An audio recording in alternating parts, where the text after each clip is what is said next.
kami dari kelompok 9 ingin mempresentasikan mata kuliah Ekonomi Internasional yang berjudul The International Monetary System Past, Present, and Future. Sistem moneter internasional masa lalu, masa kini, dan masa depan. Perkenalkan, nama saya Dava Rizky Nugroho. Nama saya Sinta Mardiana. Nama saya Nazwa Nisrina Salsabila. Nama saya Satria Nanda Kadafi. Yang pertama, pengertian sistem moneter internasional. Sistem moneter internasional adalah sekumpulan aturan, kebiasaan, instrumen, dan lembaga yang digunakan negara-negara untuk melakukan pembayaran internasional dan menyesuaikan neraca pembayaran. Sistem ini menentukan bagaimana nilai tukar ditetapkan dan aset apa yang digunakan sebagai cadangan internasional. Sistem moneter internasional dapat diklasifikasikan berdasarkan yang pertama, sistem nilai tukar tetap mengambang bebas, mengambang terkendali, adjustable pegs, crawling pegs. Yang kedua, jenis cadangan internasional, emas, mata uang asing, atau kombinasi emas dan valuta asing. Sistem moneter yang baik harus memenuhi 3 kriteria utama. Yang pertama, adjustment atau penyesuaian, mampu memperbaiki ketidakseimbangan neraca pembayaran dengan cepat dan biaya rendah. Yang kedua, liquidity atau likuiditas, menyediakan cadangan internasional yang cukup. Yang ketiga, confidence atau kepercayaan, menjamin stabilitas nilai cadangan dan kepercayaan terhadap sistem.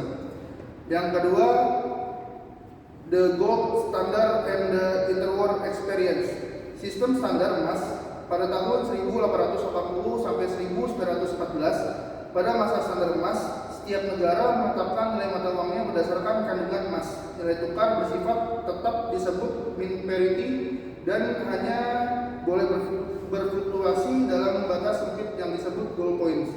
Mekanisme penyesuaian utama adalah price spacing flow mechanism, yaitu yang pertama, negara defisit, emas keluar, jumlah uang beredar turun, harga turun, ekspor naik dan impor turun. Yang kedua, negara surplus, emas masuk, uang beredar naik, harga naik, ekspor turun dan impor naik. Pengalaman antar perang pada tahun 1919 sampai 1939. Setelah Perang Dunia I, standar emas runtuh, nilai tukar menjadi sangat fluktuatif, menimbulkan ketidakpastian perdagangan internasional. Upaya menghidupkan kembali standar emas pada tahun 1920-an gagal karena yang pertama, nilai tukar tidak realistis. Yang kedua, negara mensterilisasi arus emas sehingga mekanisme penyesuaian tidak berjalan. Yang ketiga, arus modal spekulatif yang sangat besar. Yang keempat, depresiasi besar.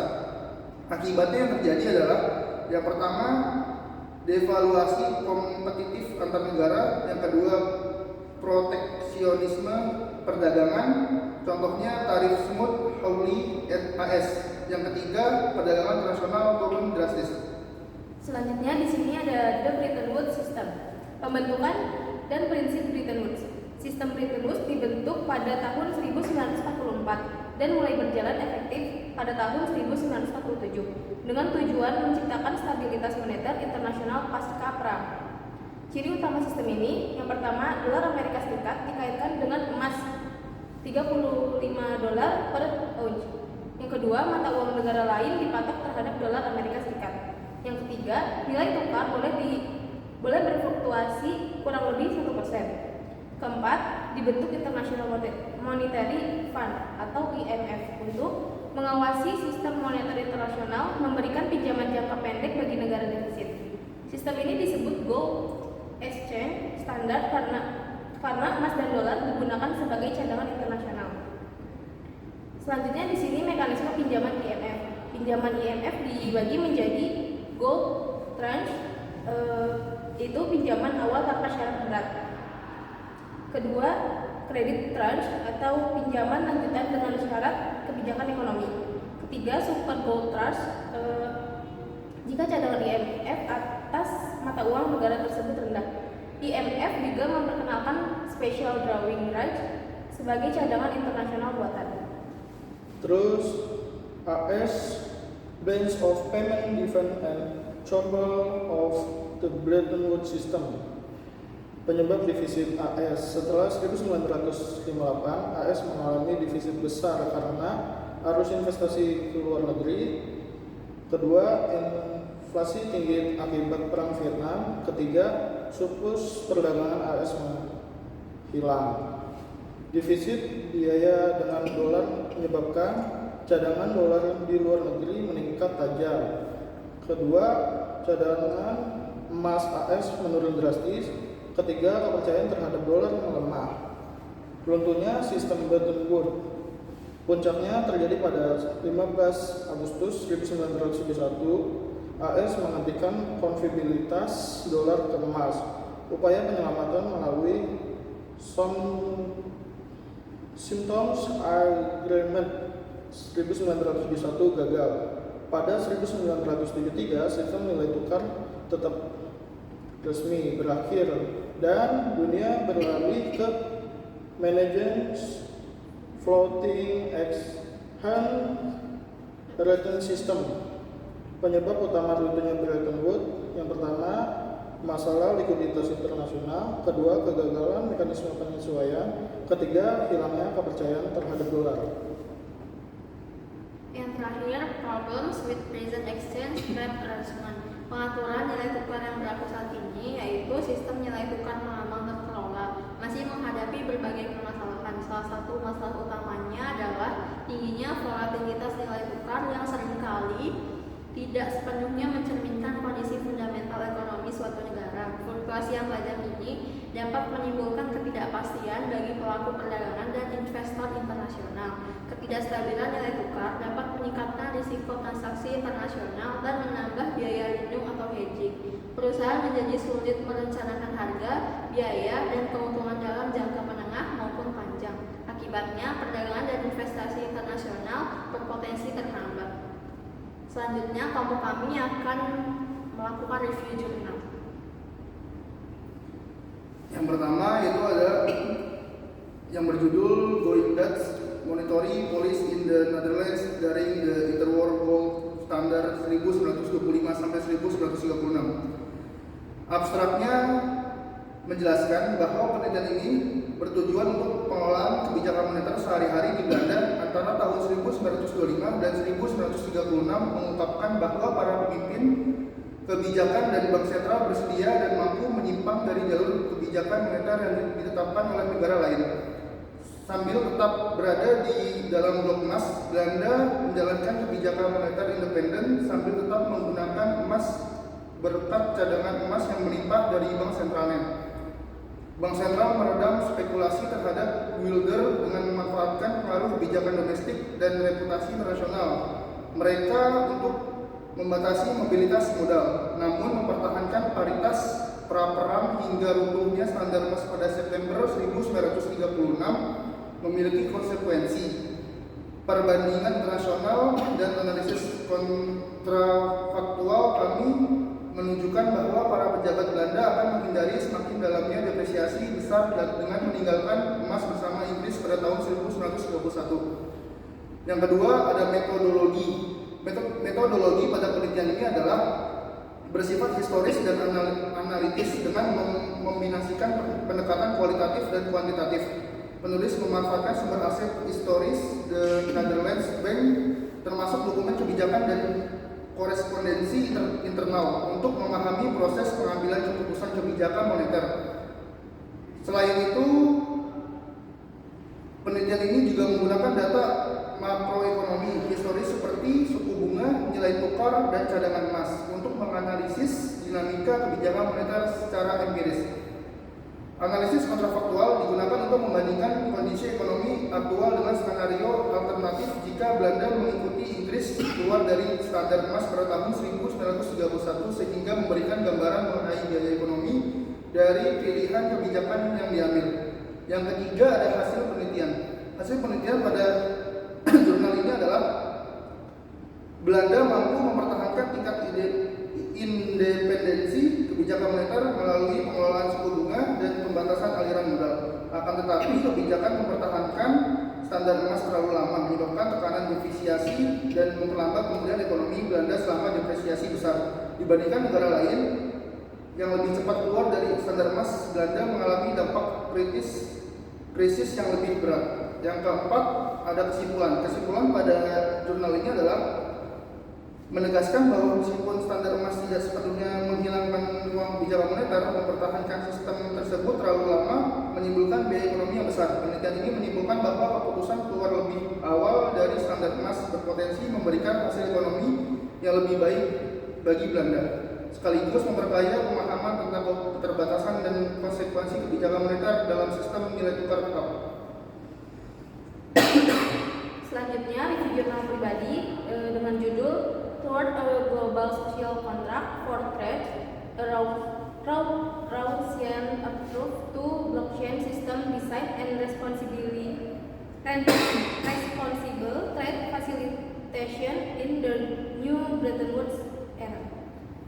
Penulisnya Arnold Lim dan Andrew Pan. Tahun terbitnya pada tahun 2021. Yang pertama ada abstrak, perubahan yang segera terjadi pada sistem moneter internasional bersamaan dengan pergeseran menuju prinsip keadilan yang lebih egaliter dalam kontrak komersial untuk perdagangan ini sedang berlangsung. Namun perubahan tersebut tidak cukup mempertimbangkan keadaan kesulitan atau peristiwa Black Swan seperti COVID-19, di mana pihak yang relatif kalah dalam pengaturan perdagangan seharusnya tetap menerima hasil yang tidak hanya efisien, tetapi juga adil dan tangguh. Kami berargumen bahwa paradigma kontrak sosial bersamaan dengan penggunaan manajemen inovasi bertanggung jawab strategis dapat bersama-sama memberikan solusi untuk meningkatkan keadilan distributif dalam perdagangan. Melalui kolaborasi dengan perusahaan fasilitasi perdagangan berbasis lokal, kami menjelaskan fase perencanaan inovasi dari solusi kontrak pintar berbasis blockchain berdasarkan ide Derek Leben tentang algoritma Rawlsian pada tahun 2017. Ditunjukkan bagaimana hal ini dapat digunakan untuk memperkuat keadilan algoritmik dalam implementasi kontrak komersial sesuai dengan standar ISO 2022 yang ada, karena saat ini tidak ada kerangka desain formal untuk memodelkan perangkat lunak berbasis blockchain. Pendekatan pengembangan tangkas diadopsi dengan mempertimbangkan perbedaan substansial antara pengembangan perangkat lunak tradisional dan kontrak pintar. Metode ini melibatkan konstruksi diagram UML use case, sequence, dan kelas dengan memperhatikan spesifikasi blockchain. Evaluasi dan masukan dari perusahaan juga dipertimbangkan. Yang kedua ada metodologi. Penelitian ini bersifat kualitatif terapan dan berfokus pada tahap perencanaan inovasi dalam kerangka STRIM dengan metode utama pendekatan society in the loop untuk mengintegrasikan nilai manusia dan algoritma. Kerangka STRIM pada tahap perencanaan analisis lingkungan dan tujuan CSR, kolaborasi dengan perusahaan fasilitasi perdagangan, pengembangan tangkas dengan pemodel UML dan penerapan konsep algoritma Rawlsian dalam desain kontrak pintar. Yang ketiga, hasil penelitian. Hasil penelitian menunjukkan bahwa sistem perdagangan global modern masih menghadapi masalah ketidakadilan, terutama bagi negara berkembang dan pelaku usaha kecil. Penulis menilai bahwa sistem moneter internasional pasca Bretton Woods belum sepenuhnya mampu mengakomodasi aspek keadilan dan ketahanan. Oleh karena itu diperlukan pendekatan baru untuk mengintegrasikan teknologi dan nilai etika guna melengkapi peran institusi global seperti IMF. Terakhir, kesimpulan, tujuan dari makalah ini adalah menunjukkan contoh penerapan inovasi yang bertanggung jawab, khususnya penggunaan perencanaan STRIM untuk desain teknologi blockchain dalam fasilitasi perdagangan. Namun di luar bidang perdagangan internasional, metode yang dibahas seharusnya berguna bagi siapa saja yang ingin merancang aplikasi terdesentralisasi yang sensitif terhadap nilai, serta untuk cara-cara baru dalam mempertimbangkan tantangan awal dan mewujudkan keadilan algoritmik. Dalam menetapkan konteks masalah, di sini membahas 3 kendala utama dalam pengembangan lingkungan perdagangan yang etis dan inklusif, faktor pasar institusi. Dan review jurnal dari saya, jurnal pribadi, The Avenues of being inside the wheel where is will. Abstraknya itu jurnal yang membahas meningkatnya investasi langsung perusahaan multinasional Amerika Serikat di pasar besar Eropa dan kaitan dengan defisit neraca pembayaran AS serta runtuhnya sistem Bretton Woods.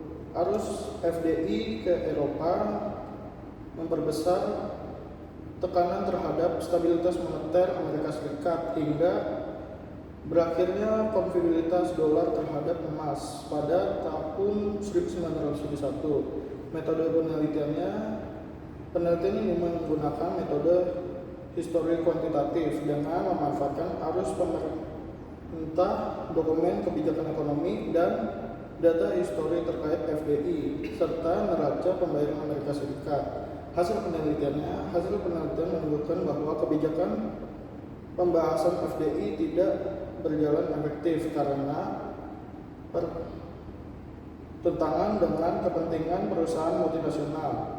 Defisit neraca pembayaran tetap berlanjut hingga sistem Bretton Woods runtuh. Kesimpulannya, investasi langsung luar negeri perusahaan multinasional AS berperan penting dalam krisis neraca pembayaran dan runtuhnya sistem Bretton Woods. Jurnal selanjutnya yaitu Exchange Rate Volatility Effect on Economic Growth under Different Exchange Rate Regimes.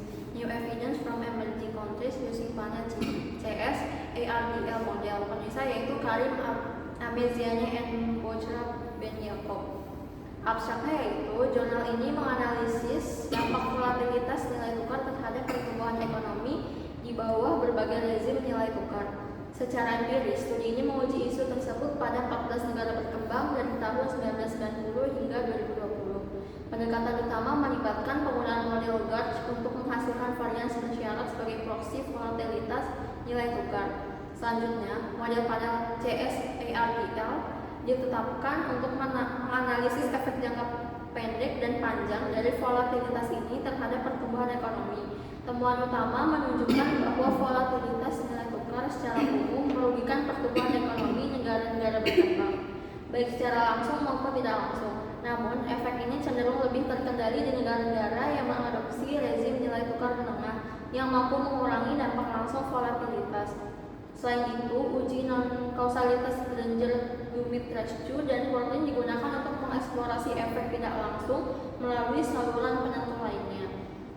Metodologinya yaitu penelitian ini menggunakan pendekatan kuantitatif dengan data panel yang mencakup 14 negara berkembang, yaitu Maroko, Mesir, Turki, Brasil, Cina, Afrika Selatan, Thailand, Tunisia, Nigeria, Indonesia, Meksiko, Yordania, Peru, dan Bolivia selama periode 1990 sampai 2020. Volatilitas nilai tukar efektif real diukur menggunakan model Gauge 1,1. Hubungan antara volatilitas nilai tukar dan pertumbuhan ekonomi dianalisis dengan model panel CSARDL untuk menangkap efek jangka pendek dan jangka panjang.